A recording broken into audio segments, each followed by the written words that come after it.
Let's remember here, the people we are fighting today, we funded 20 years ago. And we did it because we were locked in this struggle with the Soviet Union. They invaded Afghanistan, and we did not want to see them control Central Asia. And we went to work. And it was President Reagan, in partnership with the Congress, led by Democrats, who said, you know what, sounds like a pretty good idea. Let's get some to come from Saudi Arabia and other places, importing their Wahhabi brand of Islam so that we can go beat the Soviet Union. And guess what? They retreated. They lost billions of dollars, and it led to the collapse of the Soviet Union.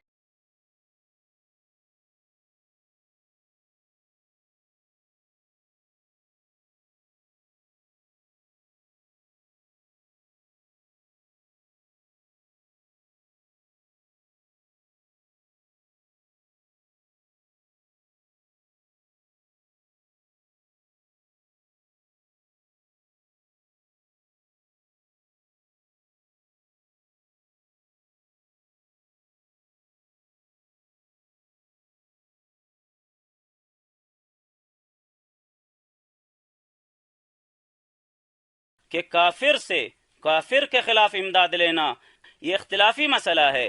جیسے کہ ہمارے مجاہدین نے روس کے خلاف امریکہ سے امداد لی تھی یا ISI وغیرہ سے امداد لی تھی، لیکن آپ لوگوں نے جو امداد امریکہ سے لینی شروع کی ہے اور مسلسل 10 سال سے آپ امداد لے رہے ہیں، یہ مسلمانوں کے قتل کے لیے ہے. یہ بالکل کفر ہے، یہ بالکل ارتداد ہے، اس میں کوئی شک و شبہ نہیں.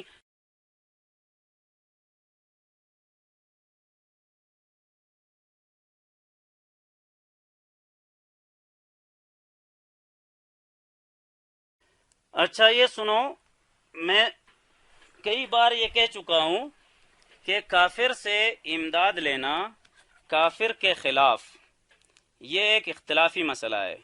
اس مسئلے کو میں بیان کرتا ہوں.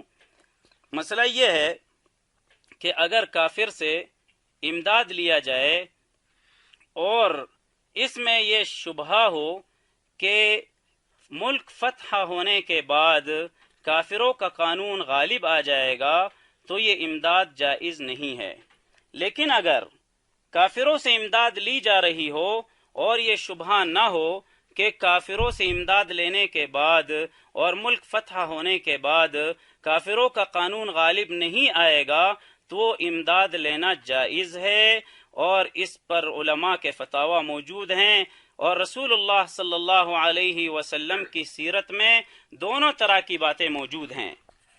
رسول اللہ صلی اللہ علیہ وسلم نے ایک دفعہ جنگ میں جاتے ہوئے ایک مضبوط اور طاقتور مشرک کو دیکھا تو اس مشرک نے کہا کہ میں آپ کے ساتھ چلا جاؤں، تو آپ نے فرمایا لن استعین بمشرکن، کہ میں مشرک سے ہرگز امداد نہیں لوں گا.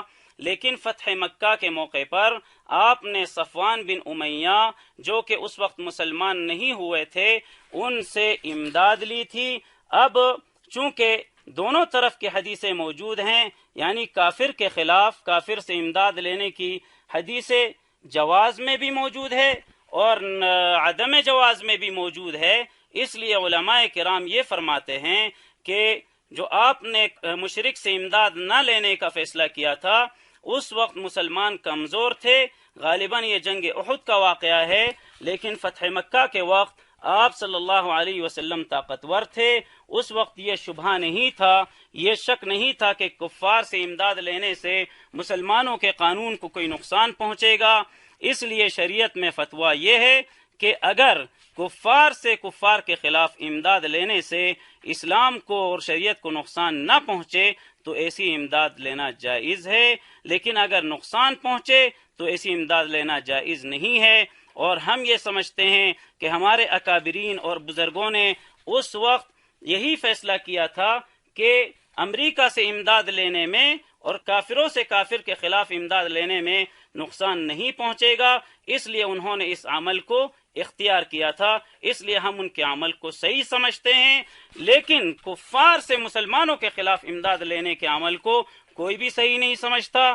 یہ تو صرف آپ لوگوں کا عمل ہے.